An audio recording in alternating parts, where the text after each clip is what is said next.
Энэ 7 хоногийн 5 гаригаас эхлээд нийслэлийн бүх цэцэрлэгт хүүхдийн бүртгэлийн ажил 3 хоногийн хугацаанд хийгдэж дуслаа.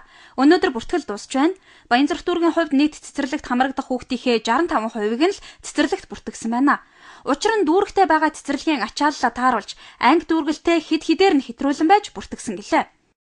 За ямар нэгэн байдлаар одоо цэцэрлэг бол хандив тусламж нэрээр одоо мөнгө төгрөг авахыг бол зогсоосон байгаа. Энэ хичээлийн жилээс бид нар бол ер нь боловсролын салбарын бас хадгалуулаад байгаа багш нарын нэр хүнд бас их унгаж байгаа гол асуудал гэж үзэж байгаа учраас энэ дээр бол нэлээд бас дөрвтэй арга хэмжээ аваад энэ жилээс бид нар ямар нэгэн хандив тусламж мөнгөний асуудлыг бол зогсоосон. Тэгээ магадгүй ямар нэгэн тийм асуудал байвал одоо бид нар хариуцлага тооцохоор одоо албан одоо гэрээ юмда тасгацсан байгаа учраас одоо асуудлыг тавьж болно. Бид нар одоо хариуцлага тооцох ийм механизмаар ажиллаж байгаа. Энэ жил улсын хэмжээнд 830 гаруй цэцэрлэгт 180 мянга гаруй хүүхэд хамрагдах урьдчилсан судалгааг боловсролын яамнаас гаргасан. Цэцэрлэгт хамрагдах насны хүүхэд орон нутагтай харьцуулах юм бол Улаанбаатар хотод хамгийн их байдаг. Жишээлхэд нийслэлийн хамгийн олон хүн амтай гэгддэг Баянзүрх дүүрэгт ихэд төрийн өмчийн 26 цэцэрлэг, 1 яасэл, төрийн бус өмчийн 34 цэцэрлэг ажиллах юм байна.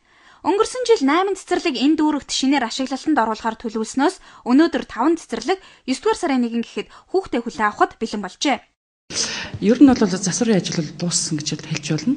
За манай 21-р сургуулийн хувьд нөгөө засварын тендер оройтсноос холбоотойгоор засварын ажил бол арай дуусаагүй байгаа. За бусад сургууль цэцэрлэгийн засварын ажил бол дууссан. За тэр бодгны үнэртэй бол холбоотой манай удирдлагын тендер нэлээд анхаарал хандуулж аль болохоор тийм айхтар нэг үнэртэй те чанар муутай бодгийг бол хэрэглэхгүй байгаа. Тэгэхээр зэрэг одоогор бол яг учиргүй одоо бодгыг хангалсан сургууль цэцэрлэг бол гайгүй.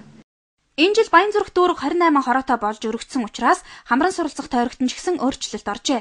Ингэснээр цэцэрлэгт орох хүүхдүүдээ өөр хорооны цэцэрлэгүүд рүү хуваарлах юм байна. Шууд мэдээллээ.